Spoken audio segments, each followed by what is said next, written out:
देखिए, ये एक्सपेक्ट किया जा रहा है कि जो रियल एस्टेट का सेक्टर है वो 2030 तक $1 ट्रिलियन का होगा। जी हाँ, 2021 की रिपोर्ट के मुताबिक ये $200 बिलियन पर अभी मौजूद था और 2025 तक ये माना जा रहा है कि ये हमारे देश की इकोनॉमी का 13% का कंट्रीब्यूटर होगा। वाओ, अब इन आंकड़ों से साफ पता चलता है कि इंडिया इस वे में काफी डेवलप हो रहा है और इसमें हम सबका कहीं ना कहीं कंट्रीब्यूशन रहने वाला है। हाय, मेरा नाम है सोना, मेरे साथ है Vaibhav. Welcome to the show prime location. Prime location.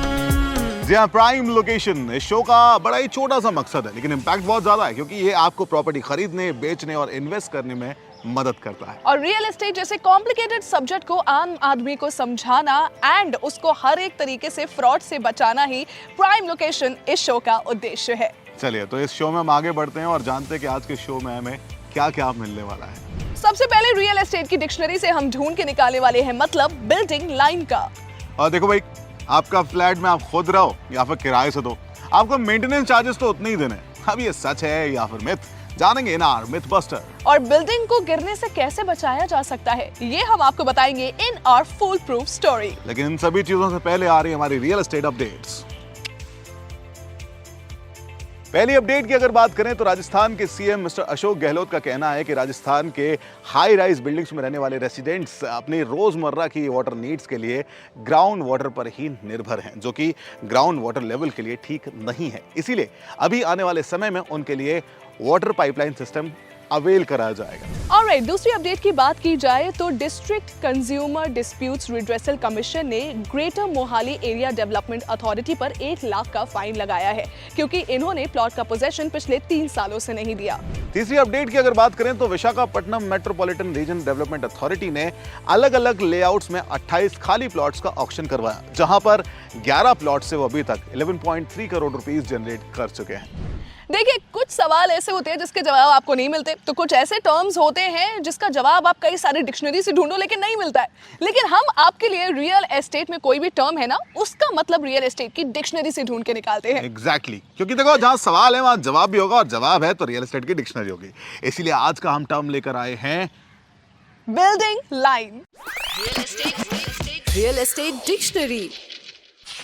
देखिए, हमारी रियल एस्टेट की डिक्शनरी के हिसाब से बिल्डिंग लाइन आपके प्लॉट की वो लाइन होती है जिसके आगे आपका बिल्डर उस बिल्डिंग को कंस्ट्रक्ट नहीं कर सकता है। बेसिकली ये जो बिल्डिंग लाइन होती है वो सड़क के पैरेलल होती है और इस लाइन से लेकर सड़क के बीच में एक खाली जगह छोड़ी जाती है। वो खाली इसलिए छोड़ी जाती है कि इन फ्यूचर कभी रोड को चौड़ा किया जाए तो भाई वो आसानी से हो सके और आपके घर पर कोई भी प्रॉब्लम्स ना। हालांकि बिल्डिंग लाइन जो है वो बिल्डर्स अपने अपने हिसाब से यूज कर सकते हैं, जैसे उसमें ओपन गार्डन बनाया जा सकता है या फिर ओपन लैंड की तरह भी इस्तेमाल किया जा सकता है, बिकॉज इवेंचुअली वो जो स्पेस है वो बिल्डर की ही है और municipalities and town planning authority इसको सेट करती है। सो आगे जितने भी बिल्डर्स इस बात को सुन रहे हैं, बिल्डिंग लाइन का पूरे तरीके से ध्यान रखें एंड फ्यूचर में अतिक्रमण से बचे। यार, ये सोसाइटी मुझसे ज्यादा मेंटेनेंस चार्जेस क्यों ले रही है? मतलब एक सोसाइटी के अंदर एक जैसे फ्लैट्स होंगे तो उनका एक ही मेंटेनेंस चार्जेस होना चाहिए ना। अब ये मिथ है या फिर सच, जानते हैं अपने मिथ बस्टर में। Myth buster. Myth buster. So अगर आपने अपना फ्लैट रेंट पर दिया हुआ है तो सोसाइटी मेंटेनेंस चार्जेस के 10% तक एक्स्ट्रा आपसे चार्ज करती है और इन चार्जेस को नॉन ऑक्यूपेंसी चार्जेस कहा जाता है। लेकिन टेनेंट अगर आपका कोई फैमिली मेंबर है तो ये चार्जेस एप्लीकेबल नहीं होते। 1 अगस्त 2008 में जारी किए गए एक जनरल रेगुलेशन के आधार पर यह क्लियरली स्टेट किया गया है कि आज सोसाइटी मंथली मेंटेनेंस चार्जेस का 10% एज नॉन ऑक्यूपेंसी चार्जेस ले सकती है अगर आपने टेनेंट रखा हुआ है तो।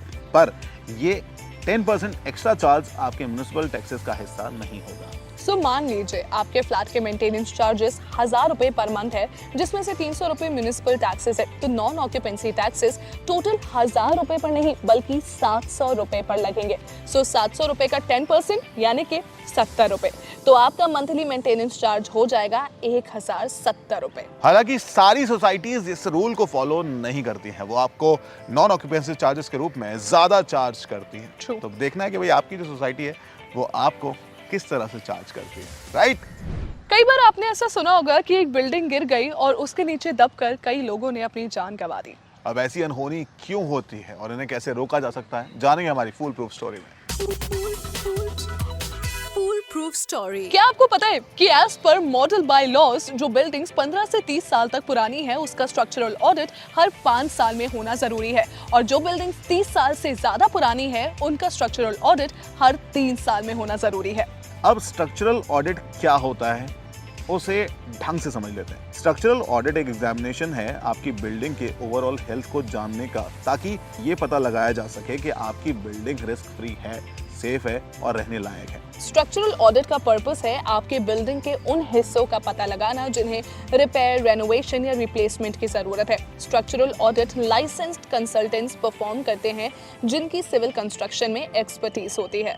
देखिए, अगर स्ट्रक्चरल ऑडिट टाइमली होता रहता है तो इससे आपकी जो बिल्डिंग है उसकी लाइफ बढ़ती है True. एंड साथ ही कोलैप्स होने से भी बचती है। And the most important thing is कि अगर ये स्ट्रक्चरल ऑडिट टाइमली होता रहता है तो समय रहते कई सारी जानें बचाई जा सकती हैं।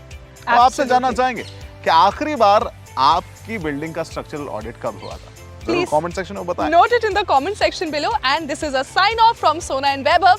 आज का एपिसोड यहीं पे खत्म होता है प्राइम लोकेशन का। ये episode like, share and subscribe करना बिल्कुल मत भूलिएगा। Also tell us what you think about today's episode. Prime location.